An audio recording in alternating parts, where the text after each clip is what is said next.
And welcome everyone to VV studies. आज हम project management के कुछ और इंपॉर्टेंट क्वेश्चंस पढ़ने वाले हैं। अगर आपको और भी इंपॉर्टेंट क्वेश्चन चाहिए तो हमारी एक वीडियो ऑलरेडी अपलोडेड है, उसमें ऑलरेडी कुछ क्वेश्चंस हैं, यहाँ पे कुछ एक्स्ट्रा क्वेश्चंस हैं।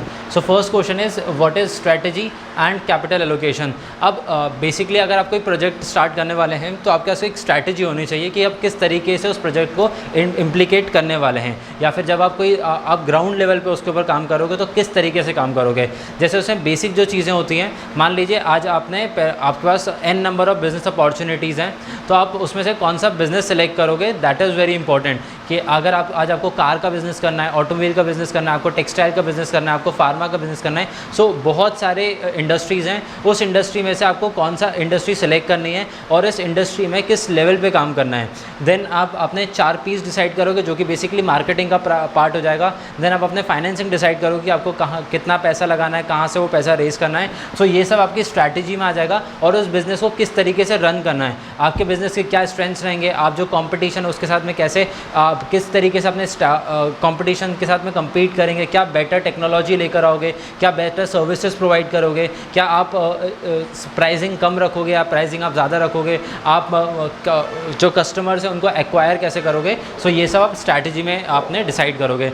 And next is capital allocation. Capital allocation is basically कि आप पहले पैसा कहाँ से लेकर आओगे। आपके बिजनेस को जो फाइनेंसेस की ज़रूरत है उसके 2 कैटेगरीज आप कर लोगे, इक्विटी एंड डेट। अब उस इक्विटी डेट के फॉर्म में आप पैसा फंड रेज करोगे और उस फंड को कहाँ पे एलोकेट करना है, उस पैसे को किस तरीके से यूटिलाइज़ करना है। जैसे कि आजकल जब हम न्यू एज कंपनीज देखते हैं, उस न्यू एज कंपनीज़ में कंपनी सबसे ज़्यादा मार्केटिंग के ऊपर स्पेंड करती हैं, कस्टमर एक्विजिशन के ऊपर स्पेंड करती हैं। इसके अलावा वो लोग अपने कंपनी के R&D के ऊपर वर्क करते हैं। इंडिया में यूजुअली ये चीज़ नहीं होती थी कि बिजनेसेस R&D के ऊपर ज़्यादा वर्क कर रहे हैं, बट रिसेंट ईयर्स में जो नए स्टार्टअप्स निकल के आ रहे हैं उसमें हमने देख रहे हैं कि इंडियन कंपनीज बहुत ज़्यादा R&D के ऊपर फोकस अब करना स्टार्ट कर रही हैं। वो न्यू प्रोडक्ट्स, न्यू टेक्नोलॉजीज़ को इन्वेंट और डिस्कवर कर रही हैं, जिसके लिए वो लोग अपना एक बजट एलोकेट करते हैं। अब इसके साथ साथ उनको कितना ज़्यादा ह्यूमन रिसोर्स पे खर्च करना है, कितना रॉ मटेरियल के ऊपर खर्च करना है, कितना अपना मैन्युफैक्चरिंग के ऊपर खर्च करना है, कितना लॉजिस्टिक्स के ऊपर खर्च करना है, एंड एट द एंड कितना मार्केटिंग के ऊपर खर्च करना है। इस तरीके से वो अपने मनी को एलोकेट करते हैं इनटू डिफरेंट डिपार्टमेंट्स।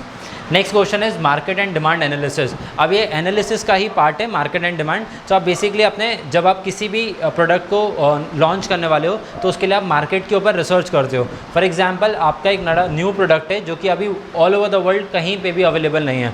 सो आपके लिए एकदम न्यू हो जाएगा कि इस प्रोडक्ट को मैं सबसे पहले कहाँ पर टेस्ट करूँ। आप पूरे वर्ल्ड को आप एक साथ वो प्रोडक्ट सेल नहीं कर सकते हो। आप पहले उसको टेस्ट करने के लिए लिमिटेड एक्सेस में सप्लाई करोगे। जैसे कि हमने जब 5G आया तो हमने देखा कि इंडिया में लिमिटेड सिटीज़ में सबसे पहले स्टार्ट हुआ, धीरे धीरे करके वो सिटीज़ को बढ़ाते गए। तो एक तरीके वो पायलट प्लांट रन करके देखते हैं कि हम इसको छोटे स्केल पे देखते हैं कि लोग इसको अडाप्ट कैसे कर रहे हैं, उसके ऊपर डिमांड कैसी क्रिएट हो रही है। सो आप एक पायलट प्लांट रन करोगे अपने रिसर्च के बेसिस पे। फॉर एग्जाम्पल जैसे इंडिया में कोई भी नई टेक्नोलॉजी आती है, कोई नया प्रोडक्ट आता है, कोई नई सर्विस आती है, तो सबसे पहले वो मेट्रो सिटीज़ में आती है। आप उसको मुंबई में देखोगे, दिल्ली में देखोगे, बेंगलोर में, चेन्नई में, कोलकाता में, ऐसी बड़ी सिटीज़ में पहले वो चीज़ें, प्रोडक्ट्स आते हैं, वो सर्विसेज आती हैं, और उसके बाद फिर वो टियर 1 टियर 2 सिटीज़ में इस तरीके से वो एक्सपैंड करते हैं। अगर कोई इंटरनेशनल प्रोडक्ट है और वो इंडिया आता है तो वो इंडिया में आने पे भी वो सबसे पहले अपना मोस्टली मेट्रो सिटीज़ को ही सिलेक्ट करता है। बिकॉज एक चीज़, वहाँ पे पॉपुलेशन डेंसिटी ज़्यादा है, दूसरा वहाँ पे लोगों का कैपिटल एक्सपेंडिचर ज़्यादा है क्योंकि उनके डिस्पोजेबल इनकम ज़्यादा है, और जो उनकी सर्विसेज यूटिलाइजेशन है वो काफ़ी ज़्यादा हो जाती हैं मेट्रो सिटीज़ में या टियर 1 सिटीज़ में, जो कि अभी रूरल एरियाज़ में या टियर 2 टियर 3 सिटीज़ में अभी उतनी अडॉप्टेबिलिटी नहीं है। Next is explain venture capital, और वेंचर कैपिटल में आ जाएगा प्राइवेट इक्विटी। बेसिकली जो हमने अभी कैपिटल एलोकेशन देखा था, अब आपको पहले कैपिटल फंड एलोकेशन करना, आपको पहले कैपिटल गेन करना। पैसा लेकर कहाँ से आओगे, फंड्स कहाँ से कलेक्ट करोगे ताकि अपने बिजनेस में लगा पाओ। तो आप 2 फॉर्म में पैसा लेकर आ सकते हो, इक्विटी के फॉर्म में या फिर डेट के फॉर्म में। इक्विटी वो होता है जिसके अगेंस्ट में आप कंपनी की कुछ परसेंटेज ओनरशिप किसी को दे देते हो, और डेट होता है जिसमें आप एक तरीके से लोन ले रहे हो और लोन के अगेंस्ट में आप इंटरेस्ट पे करोगे। सो जो लोन होता है या डेट होता है वो जनरली बैंक से ही लिया जाता है, बट कुछ प्राइवेट इंस्टीट्यूशंस होते हैं जो कि हमें डेट के फॉर्म में पैसा देते हैं, और मोर ओवर हमें प्राइवेट वेंचर कैपिटलिस्ट जो होते हैं, वेंचर कैपिटलिस्ट वो होते हैं जो कि कंट्री के हाई नेटवर्थ इंडिविजुअल्स होते हैं। ऐसे लोग जो कि जिनका 10 मिलियन से ज़्यादा का कैपिटल होता है या फिर एसेट्स होते हैं, उनको हम HNIs में कैलकुलेट करते हैं, और HNI आपकी कंपनी में पैसा लगाते हैं in the form of venture capitalist. जैसे कि अभी आपने सबने शार्क टैंक देखा होगा, तो शार्क टैंक में जैसे वो लोग फंडिंग रेज करते हैं, उसी तरीके से वेंचर कैपिटलिस्ट लोग जो हैं वो इंस्टीट्यूशन भी हो सकता है, कोई इंडिविजुअल भी हो सकता है, और वो ज़रूरी नहीं कि हमेशा प्राइवेट ही हो। कुछ गवर्नमेंट कंपनीज जैसे कि LIC हुई, ये इंडियन बड़ी कंपनी है, SBI हुई, अब वो कम्प्लीटली प्राइवेट या पब्लिक कंपनी नहीं है, तो वो भी अलग अलग बिजनेसेस में पैसा लगाते हैं। And the last is explain PERT। आप PERT का सबसे पहले फुल फॉर्म क्या होता है?